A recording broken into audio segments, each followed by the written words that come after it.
سورہ بنی اسرائیل سے ایک آیہ نور تلاوت کرنے کا شرف حاصل کیا۔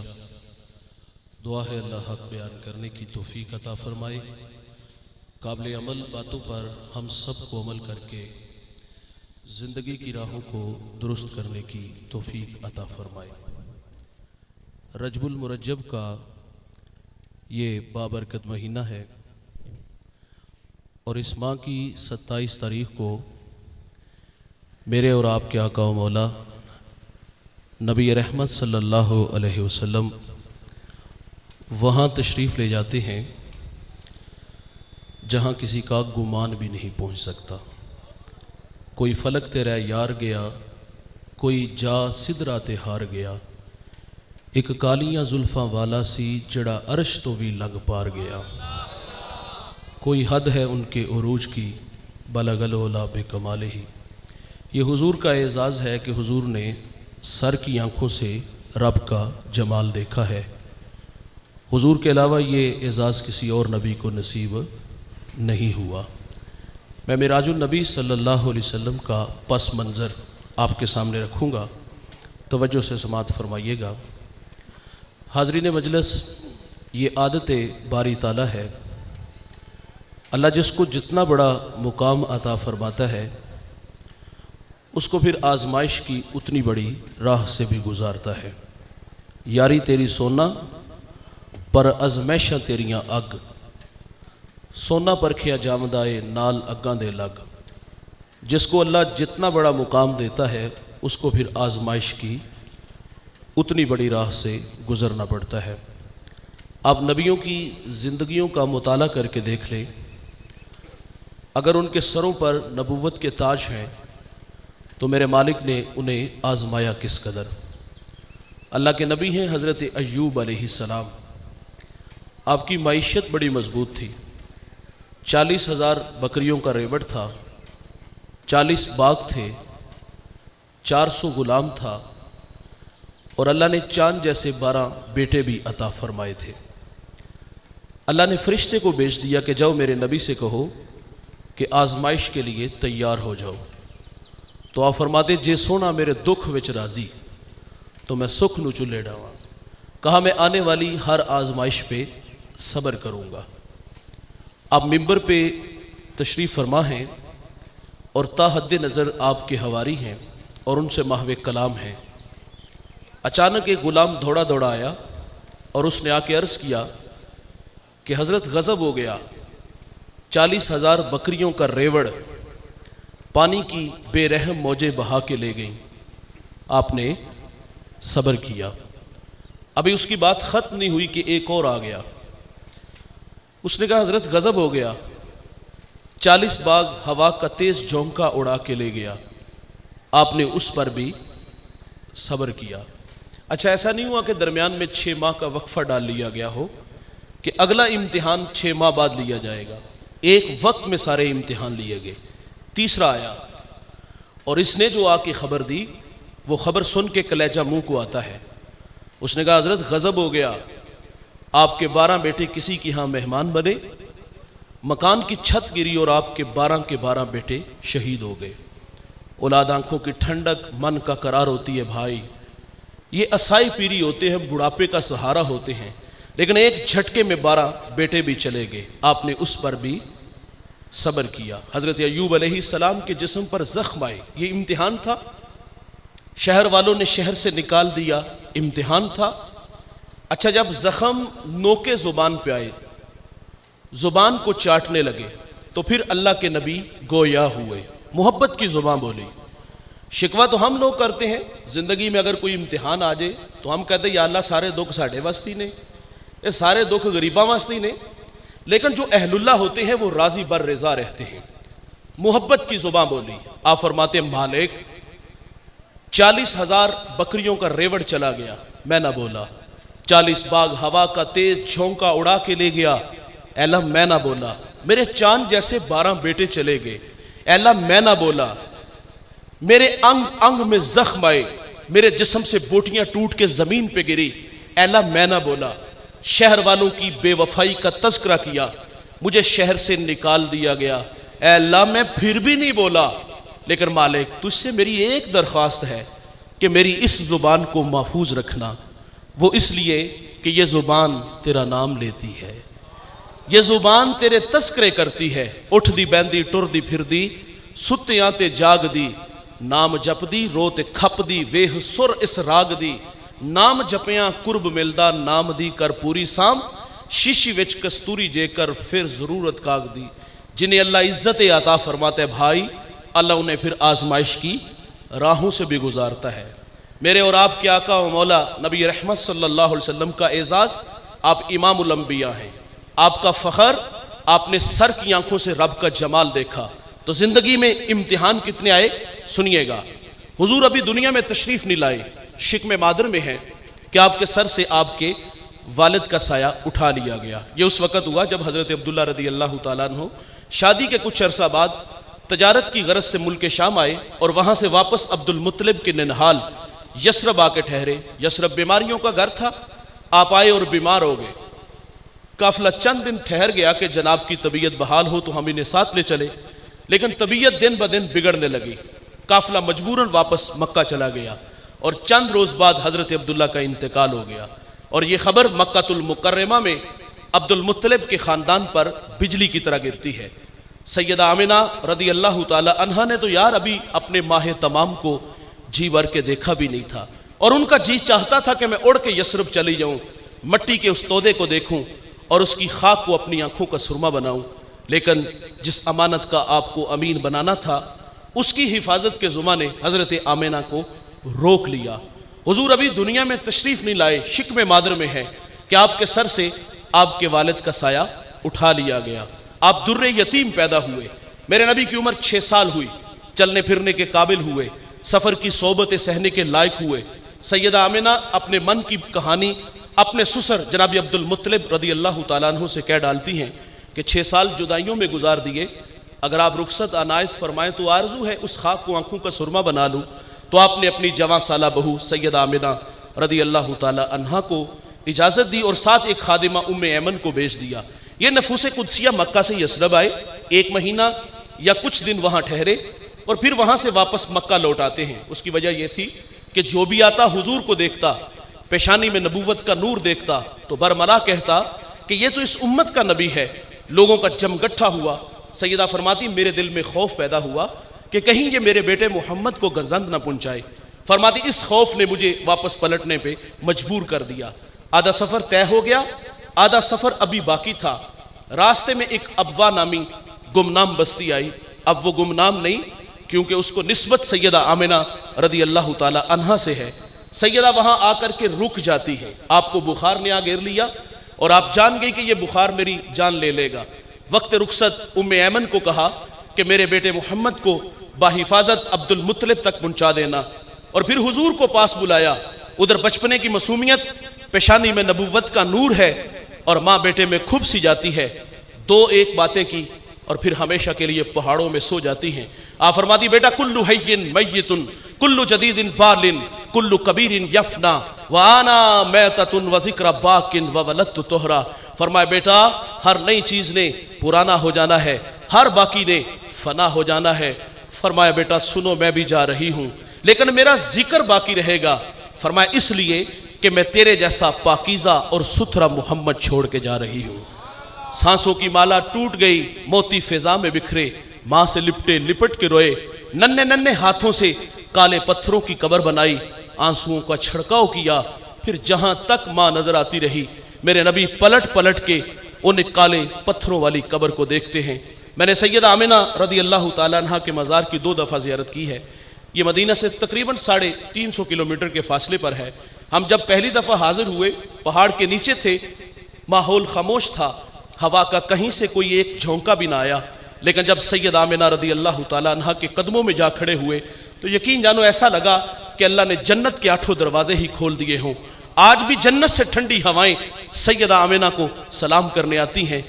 میں دوستوں کے ہمراہ تھا، میں نے کہا یار آج ہم بھی یہاں سے رخصت چاہیں گے، جس طرح حضور ماں سے بچھڑے تھے اور پلٹ پلٹ کے ماں کی قبر کو دیکھا تھا، یقین مانیے گا جب ہم نے پہلی دفعہ پلٹ کے سید آمنہ کے مزار کی طرف دیکھا تو حضور کا وہ بچپنے کا زمانہ یاد آیا کہ اللہ کے رسول صلی اللہ علیہ وسلم جب وہاں سے واپس پلٹے تو حضور کے دل پہ کیا گزری ہوگی. پھر ہماری ہچکیاں اور سسکیاں مقام بدر تک تھمنے کا نام ہی نہیں لے رہی تھی. 6 سال کی عمر میں ابوا کے ٹیلے پہ ماں ہمیشہ کے لیے خاموش ہو گئی. پھر کفالت کا ذمہ آپ کے دادا جان نے اٹھا لیا. دادا نے بڑی محبت دی. کھانا کھاتے ہیں ساتھ بٹھاتے ہیں, سوتے ہیں پہلو میں لٹا لیتے ہیں. ذل کعبہ عبد المطلب کی مسند بچتی تھی جس پر بیٹوں کو بھی بیٹھنے کی جرت نہیں تھی, لیکن حضور لاڈلے بڑے تھے یار, جا کے دادے کی مسند پر بیٹھ جایا کرتے تھے. بے پناہ محبت دادا جان سے وصول ہوئی. 2 سال گزر گئے بھائی, غم کی کہانی ٹوٹی نہیں, سیلاب تھما نہیں. 2 سال بعد آپ کے مہربان دادا جان کا انتقال ہو گیا. راوی لکھتا ہے کہ جب حضرت عبد المطلب کا جنازہ مکے کے بازار سے گزر رہا تھا, آگے آگے جنازہ ہے اور پیچھے پیچھے 8 سالہ بچہ ہے جو مکے کی کبھی اس دیوار سے لپٹ کے روتا ہے تو کبھی اس دیوار سے لپٹ کے روتا ہے. پھر کفالت کا ذمہ آپ کے چچا جناب ابو طالب نے اٹھا لیا. چچا نے بھی بڑی محبت دی. کھانا کھاتے ہیں ساتھ بٹھاتے ہیں, سوتے ہیں پہلو میں لٹا لیتے ہیں. جناب ابو طالب کثیر العیال تھے اور آپ کی معیشت زیادہ مضبوط نہیں تھی. میں نے حضور کا بچپن پڑھا ہے. اماں حلیمہ فرماتی ہیں حضور کو اگر بچپن میں بھوک لگی بھی ہوتی نا تو حضور نے کبھی بھوک کا مطالبہ نہیں کیا تھا. ناراض نہ ہوئیے گا, ایک تلخ جملہ رس کرتا چلوں, ہم بچے نہیں بڑے ہو گئے, اب بڑھاپے کی طرف سفر ہے. ہمیں وقت پہ کھانا نہ ملے ہم گھر کے برتن توڑ دیتے ہیں, گالیاں دیتے ہیں, خواتین پہ ہاتھ اٹھاتے ہیں. میرے نبی کا بچپن اتنا شاندار ہے, بھوک لگی بھی ہوتی تو کبھی بھوک کا مطالبہ نہیں کیا تھا. حضور پروان چڑھے. بھائی جان جسے عزتیں ملتی ہیں انہیں آزمایا جاتا ہے. ابھی دنیا میں آئے نہیں, باپ نہیں, 6 سال کی عمر ہے, ماں نہیں, 8 سال کی عمر ہے, دادا نہیں. پھر چچا نے بے پناہ محبت دی. حضور پروان چڑھے, کوہ صفا پہ چڑھ کے پھر قوم کو لا الہ کی دعوت دی. ہم نے قوم کے رویے پڑھے, لوگوں نے پتھر مارے, لوگوں نے گڑھے کھودے, لوگوں نے اوجریاں پھینکی, لوگوں نے آوازیں کسی, لوگوں نے گلے میں رسی ڈال کے تو دیے. کتنے دکھ ہیں جو مکہ والوں نے رسول اللہ کو نہیں دیے. زندگی میں امتحان اور بھی آئے. عام الحزن آیا, وہ غم کا سال جس میں شفیق چچا چلے گئے. آپ کی رفیقہ حیات حضرت خدیجہ رضی اللہ تعالیٰ عنہ کا بھی انتقال ہو گیا.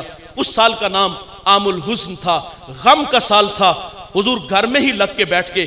لیکن پھر کار نبوت کی ذمہ داریاں میرے نبی کو میدان عمل میں لے آتی ہیں.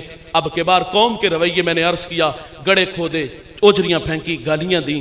اللہ کے رسول اس پیغام کو لے کے آگے بڑھے. شیب ابی طالب میں 3 سال محصور رہے. سوشل بائیکاٹ ہوا, ماؤں کی چھاتیوں سے دودھ خشک ہو گیا.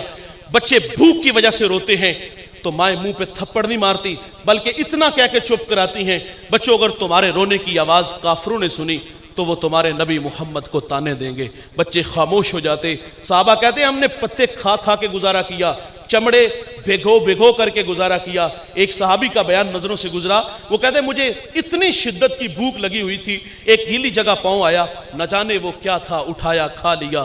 آج تک یہ خبر نہیں کہ وہ چیز ہے کیا تھی. ان راہوں پہ چلنے والوں کو آزمایا جاتا ہے, دکھوں سے 2-4 ہونا پڑتا ہے. حضور فرماتے میں طائف جاتا ہوں, وہ پڑھے لکھے لوگ ہیں, میں انہیں اپنی بات سناتا ہوں, وہ میرے معاون مددگار بنیں گے. حضور مکہ سے طائف آئے, طائف والوں نے بھی دعوت کو مسترد کیا. انہوں نے کہا نبوت یتیموں کے گھروں میں آنا تھی. انہوں نے بھی حضور کا دل دکھایا. سنیے گا دوست, حضور طائف سے واپس پلٹے. طائف کا بازار ہے, 2 رویا کتارے ہیں, اوباش لڑکے ہیں, ہاتھوں میں پتھر ہیں. میرے نبی فرماتے میں قدم اٹھاتا ہوں تو وہ میرے پاؤں پہ پتھر مارتے ہیں. فرمایا مجھے درد ہوا اور میں درد کی شدت کی وجہ سے زمین پہ بیٹھ گیا. وہ نالائق آگے بڑھے, کندھوں سے پکڑا, کھڑا کیا, حضور کو چلنے پہ مجبور کیا. حضور فرماتے میں دوسرا قدم اٹھاتا ہوں تو وہ میرے دوسرے پاؤں پہ پتھر مارتے ہیں. حضور کا بدن لہو لہان ہو گیا. جوانوں, اس دین کی بنیادوں میں پیغمبر کا خون ہے. یہ دین بڑی محنت سے پھیلا ہے. میں اوکاڑا ایک جگہ خطاب کر رہا تھا تو کچھ لوگ مجھ سے ناراض ہو گئے. وہ کسی نے کہا تھا نا کہ سچ آکھی تے پامبڑ مجدے نے، اور اقبال نے بھی کہا تھا کہ چمن میں تلخ نوائی میری گوارا کر، کہ زہر بھی کرتا ہے کبھی کار تریاکی۔ میں نے کہا کڑوی کسیلی قبول کیجئے گا، دین حجروں میں بیٹھ کے نہیں، نذرانے وصول کر کے نہیں، صرف ہاتھ چما کے نہیں، دین محنت سے آیا ہے، دین تبلیغ سے آیا ہے، دین جستجو سے پھیلا ہے۔ میرے رسول اس پیغام کو لے کے میدان میں اترے تو طائف والوں نے پتھر مارے، عرض کیا گیا ان کے لیے بد دعا کر دے، فرمایا میں رحمت بن کے آیا ہوں، زحمت بن کر نہیں آیا۔ اور وہاں ایک جملہ ارشاد فرمایا جو علماء کے لیے تھا، مبلغین کے لیے تھا۔ میرے نبی نے فرمایا مجھے ان کی نسلوں سے امید ہے کہ وہ میرے ساتھ چلیں گے۔ بعض کا نتائج آنے والی نسلوں پہ چھوڑے جاتے ہیں، ہم بعض کا دل برداشتہ ہو جاتے ہیں، جس کی گھر نہ چلے مسجد میں تو ضرور چلتی ہے، پنکھے کیوں چل رہے ہیں، لائٹیں کیوں چل رہی ہیں، بہت ساری باتیں سامنے آتی ہیں، تو ہم دل برداشتہ ہو کے کہتے ہیں یار ہمیں تو سجدے سے غرض ہے، یہاں نہیں تو وہاں سے کم ہی کرنا ہے نا، اگر بروٹ میں نہیں تو کہیں اور چلے جائیں گے۔ حضور کا یہ فرمان ہمیں روشنی دیتا ہے کہ بعض کا نتائج آنے والی نسلوں پہ چھوڑے جاتے ہیں۔ آپ جانتے ہو جب سندھ کے اندر نہید نامی بیٹی کے سر سے راجہ دہر کے گنڈوں نے دوپٹہ کھینچا تو اس نے یا علل حجاج کہا۔ حجاج تاریخ کا قابل ذکر انسان نہیں، بہت بڑا بدماش ہے، اس کے ہاتھ ہزاروں لوگوں کے خون سے رنگے ہوئے ہیں۔ اس سماج کا بدماش آدمی کہتا ہے بہن میں حاضر ہوں۔ اس نے پھر اپنے بھتیجے، اپنے داماد کو جس کی عمر 17 سال ہے، اس کو یہاں بھیجا اور وہ ہندوستان کے تخت و تاج کو رونتا ہوا یہاں آیا اور اس بیٹی کے سر پر عزت کی ردا رکھی، اور پھر وہ یہاں 4 سال گزار کے گیا۔ مکران سے ملتان تک سفر کیا، اپنے کردار سے، اخلاق سے، گفتار سے 1 لاکھ انسانوں کو محمد عربی کا غلام بنا جاتا ہے۔ وہ خود چلا گیا لیکن یہاں دین چھوڑ گیا، اور اس جوان کو زمانہ محمد بن قاسم کے نام سے جانتا ہے۔ فرمایا مجھے ان کی نسلوں سے امید ہے کہ وہ میرے ساتھ چلیں گے۔ حضور طائف سے مکہ آئے، ام ہانی کا گھر ہے، حضور محو استراحت ہیں، آنکھیں بند ہیں، دل جاگ رہا ہے۔ اللہ تعالیٰ نے جبریل علیہ السلام کو 70,000 نوری فرشتوں کے جرمٹ میں بھیج دیا کہ جاؤ اور جا کے میرے محبوب کو میرے پاس لے آؤ۔ جنہیں عزتیں ملتی ہیں انہیں آزمایا جاتا ہے۔ حضور آئے نہیں، باپ نہیں، 6 سال کی عمر ہے، ماں نہیں، 8 سال کی عمر ہے، دادا نہیں، عام الحزن، شیب ابی طالب، مکے کے تلخ رویے، طائف کے پتھر، اتنے دکھوں کے بعد ہم پڑھتے ہیں کہ حضور محو استراحت ہیں، جبریل حاضر خدمت ہے۔ عرض کیا مالک دستک دوں؟ فرمائے نہیں، لے سانس بھی آہستہ کہ دربار نبی ہے۔ چھت پہ چڑھو، چھوٹا سا سوراخ کرو اور اس سوراخ سے اندر داخل ہو جاؤ۔ جبریل کے ہیں 600 نوری پر، ایک پر کو کھولے تو زمین و آسمان کو ڈھانپ لے۔ آج حضور کی خدمت میں حاضر ہوئے تو سمٹ کے آئے اور چھوٹا سا سوراخ کر کے آئے۔ یہ دنیا والوں کو تعلیم دے گے کہ جب بڑوں کے پاس آؤ نا تو بڑا بن کے نہیں، چھوٹا بن کر آیا کرو۔ جبریل قدموں میں کھڑے ہیں، عرض کیا مالک اب کیا حکم ہے؟ فرمائی یا جبریلو قبل قدمہ ہے۔ علماء تشریف فرما ہے قبل باب تفعیل سے ہے اور یہ کثرت ماخذ کو چاہتا ہے۔ قبل قدمہ، واحد کا صیغہ نہیں، قدمہ ہے تثنیہ کا صیغہ ہے۔ یہاں ایک قدم کی نہیں بھائی، دونوں قدموں کی بات ہے۔ یہاں ایک بار کا تقاضا نہیں، بار بار کا ہے۔ جبریل میرے نبی کے قدموں سے لپٹ جاؤ اور ان قدموں کے بار بار بوسے لو۔ میرا وجدان کہتا ہے کہ جب کافوری ہونٹ، ٹھنڈے ہونٹ حضور کے تلووں سے مس ہوئے تو آرزو ضرور مچلی ہوگی کہ یا اللہ تیرا نبی ابھی بیدار نہ ہو، میں جی بھر کے ان قدموں کے بوسے تو لے لوں، کیونکہ نہ جنت کی کلیوں میں دیکھا مزہ جو محمد کی تلیوں میں دیکھا۔ جبریل نے پاؤں چومے۔ یہاں ایک ازالہ کرتا چلوں، کچھ لوگ کہتے ہیں جبریل استاد ہے اور حضور شاگرد ہیں، مجھے بتائیے گا یہ اعزاز استاد کا ہے یا شاگرد کا؟ پاؤں چومنا، بیٹا باپ کے پاؤں چومے، شاگرد استاد کے پاؤں چومے، مرید شیخ کے پاؤں چومے، تو اعزاز کس کا ہوگا بھائی؟ بیٹے کا ہوگا، شاگرد کا ہوگا، مرید کا ہوگا۔ معراج کی شب جب حضور کو لینے جبریل آئے تو پاؤں کون چوم رہے تھے؟ روح الامین چوم رہے تھے۔ آپ استاد نہیں بلکہ حضور کے در کے خادم ہیں۔ الف لام میم یہ حروف مقطعات میں سے ہے، راز و نیاز کی باتیں ہیں، اللہ جانے یا اس کا رسول جانے، لیکن علماء نے اس سے کچھ مرادیں لی ہیں۔ علماء کہتے ہیں الف سے مراد اللہ، لام سے مراد جبریل اور میم سے مراد محمد صلی اللہ علیہ وسلم۔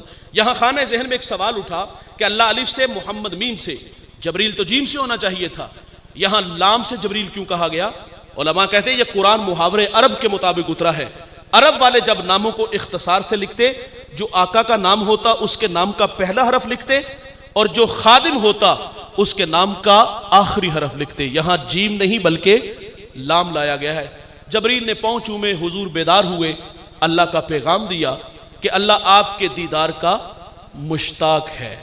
اللہ اکبر! زندگی میں کتنے امتحان آئے، جب رب کا یہ پیغام آیا کہ اللہ آپ کے دیدار کا مشتاق ہے، بتائیے گا کلیجے میں ٹھنڈ نہیں پڑ گئی؟ تو شک صدر ہوا۔ تفصیل سے واقعہ آپ نے سن رکھا ہے، میں اس کو مزید مختصر کر کے پیغام دے کے گفتگو سمیٹ لیتا ہوں۔ شک صدر ہوا اور پھر حضور براق پہ تشریف فرمائے ہوئے اور وہاں سے مسجد اقصیٰ تشریف لے آتے ہیں۔ سنیے گا، جب حضور براق پہ بیٹھتے ہیں تو حضور کی آنکھوں میں بے اختیار آنسو آ جاتے ہیں۔ یہ آنکھوں میں آنسو کس چیز کے تھے؟ حضور کو اس وقت بھی اپنی امت یاد آ گئی۔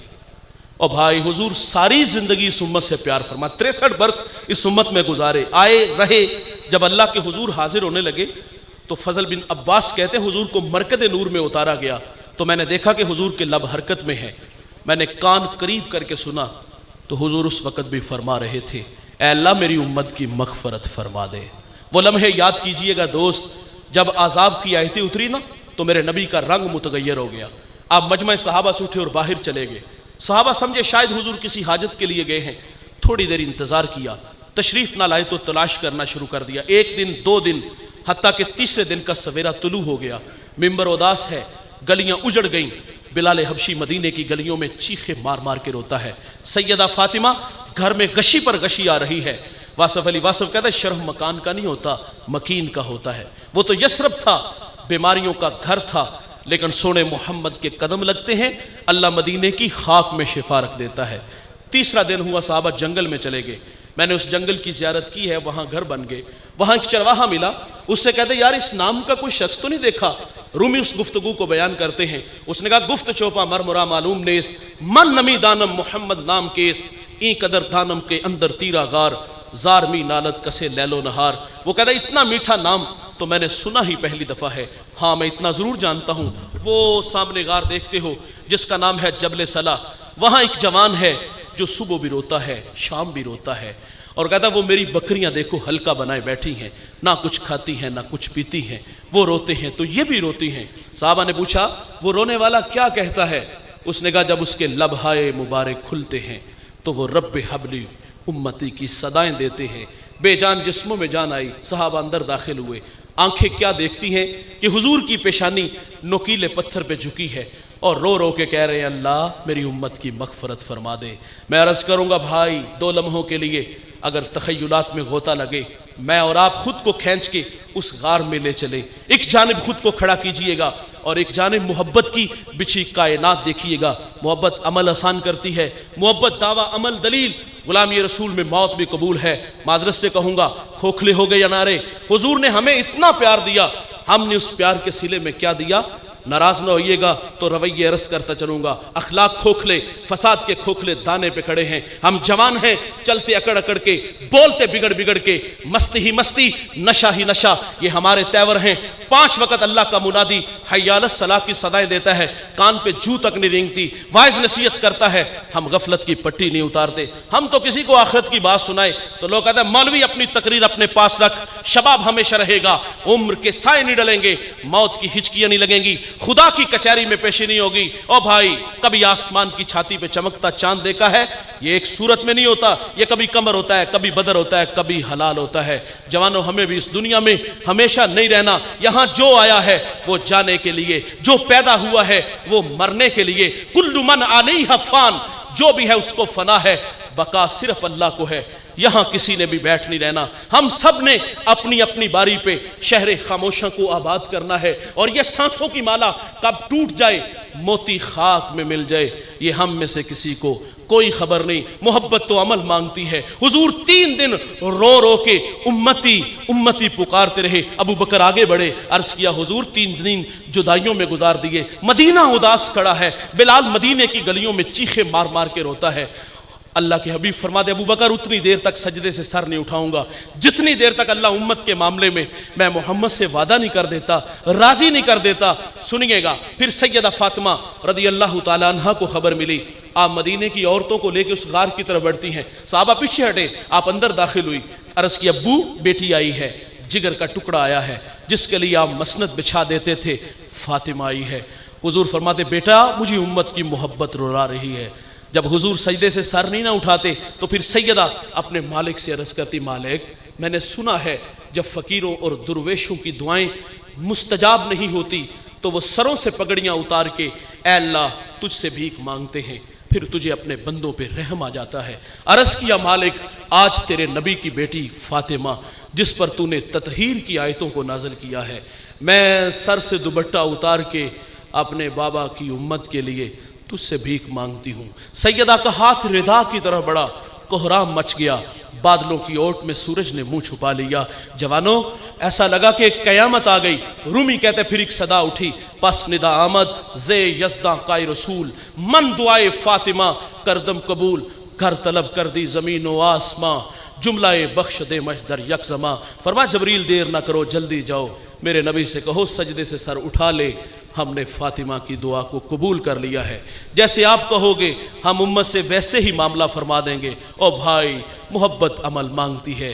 معراج کی خلوتوں میں رب سے ملاقات کے لیے میرے رسول جب براق پہ تشریف فرما ہوئے، بے اختیار آنکھوں میں آنسو، کس کے لیے؟ میرے لیے۔ کس کے لیے؟ آپ کے لیے۔ یہ تڑپتی دعائیں، یہ پیار کی کہانی، یہ سجدوں میں رو رو کے امتی امتی پکارنا، محبت عمل مانگتی ہے۔ آؤ بھائی عمل کی راہوں پہ دوڑے، بات کو آگے بڑھاتے ہیں۔ مسجد اقصیٰ تشریف لائی، نبیوں کو امامت کا شرف ملا، پھر براق، پھر نوری سیڑھی آئی، پھر رف آیا، پھر ایک جگہ آ کے وہ بھی رک گیا، پھر حضور فرماتے ایک آواز آئی پیارے احمد قدم اٹھائیے۔ میرے نبی فرماتے میں نے ڈرتے ڈرتے جھجکتے ایک قدم اٹھایا۔ سفر کتنا طے کیا؟ جتنا 5 مراحل میں طے کیا۔ میرے نبی قدم اٹھاتے تو اتنا سفر طے کر لیتے ہیں۔ کعبہ قوسین کی منزلیں ملی اور قرب خاص میں پہنچے۔ اللہ نے فرمایا محبوب آپ کو کس چیز سے مشرف کیا جائے؟ تو میرے نبی عرض کرتے اللہ میری آرزو ہے کہ تو مجھے اپنا بندہ کہہ کے پکار دے۔ وہاں راز و نیاز کی باتیں ہوئیں، وہاں مکاشفات ہوئے، وہاں امت کے لیے 50 نمازوں کا تحفہ ملا۔ موسیٰ علیہ السلام سے ملاقات ہوئی تو انہوں نے کہا مجھے تجربہ ہے، یہ 50 نہیں پڑھیں گے، کمی کی درخواست کیجئے گا۔ حضور 9 دفعہ گئے، 5 نمازیں رہ گئی تو انہوں نے کہا یہ 5 بھی نہیں پڑھیں گے۔ سنیے گا حضور فرماتے اب مجھے اپنے اللہ سے حیا آتا ہے کہ اتنی نکمی بھی نہیں کہ 5 بھی نہیں پڑھے گی۔ انہوں نے اعتماد کیا، 5 نمازیں امت کے لیے تحفہ لائے۔ تحفہ دینے سے محبت بڑھتی ہے، اور انتہائی معذرت سے ہمارے رویے کیا نکلے؟ ہم نے کہا ایک چکر اور لگتا تو جان ہی چھوٹ جاتی۔ ہمیں 5 نمازیں دیں، ہم نے اس نماز کی قدر کیا کی، یہ میں اور آپ اچھی طرح دیکھیں گے۔ سنیے گا بھائی قیامت کے دن سب سے پہلا حقوق اللہ میں سوال نماز کا ہوگا، اور میرے نبی بوقت وصال میرے نبی کے لبوں پر بھی الصلاۃ الصلاۃ الصلاۃ کے لفظ تھے۔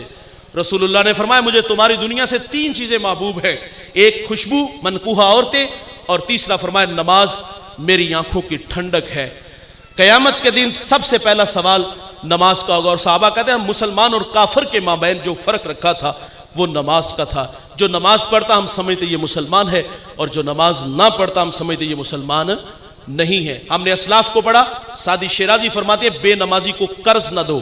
آپ فرماتے جو اللہ کا قرض ادا نہیں کرتا وہ تمہارا قرض کس طرح ادا کرے گا؟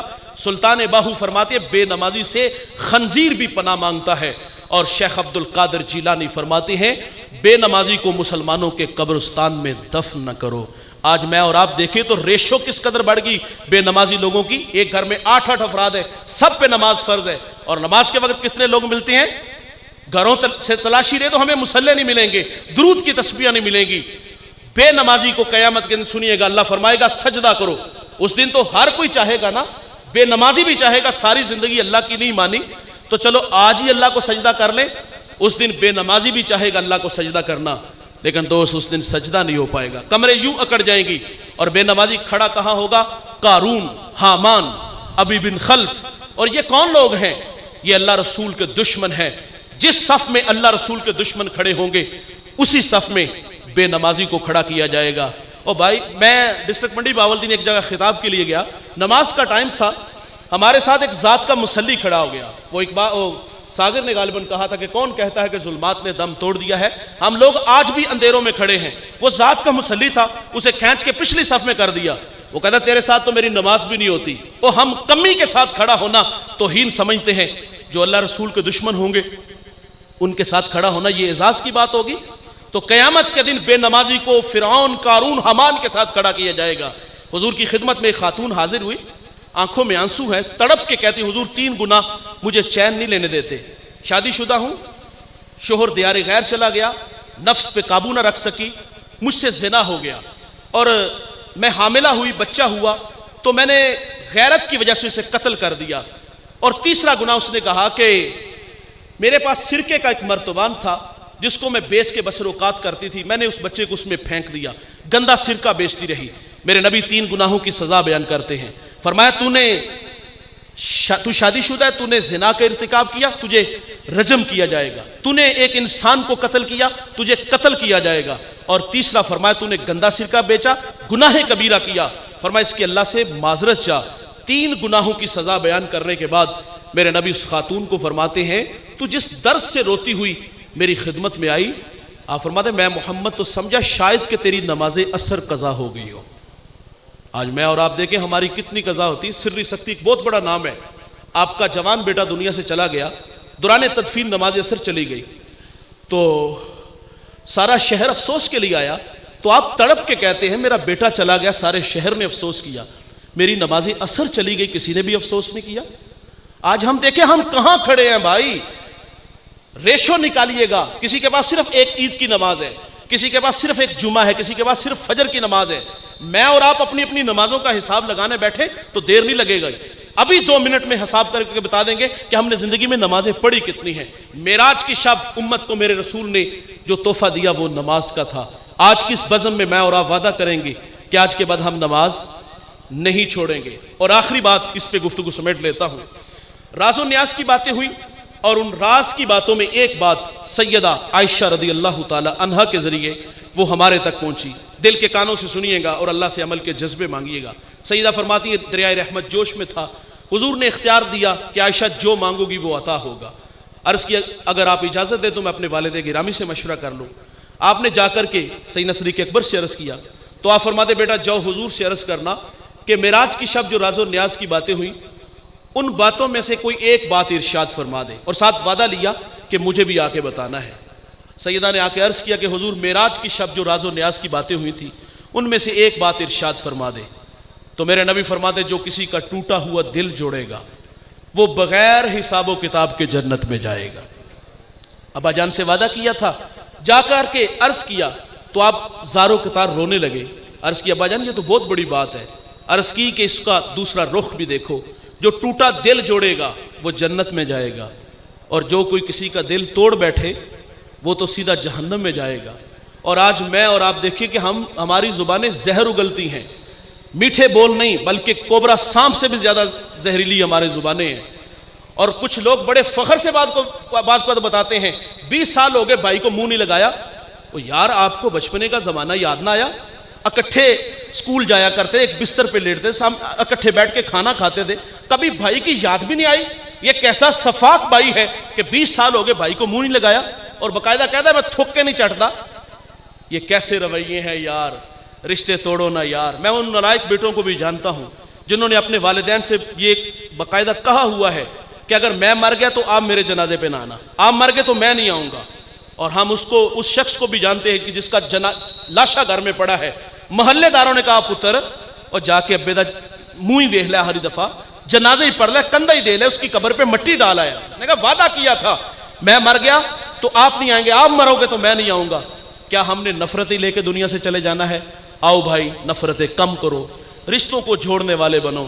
اللہ تعالیٰ سے دعا ہے جو کہا آپ نے سنا، اللہ مجھے آپ کو عمل کے جذبوں سے مالا مال فرمائے۔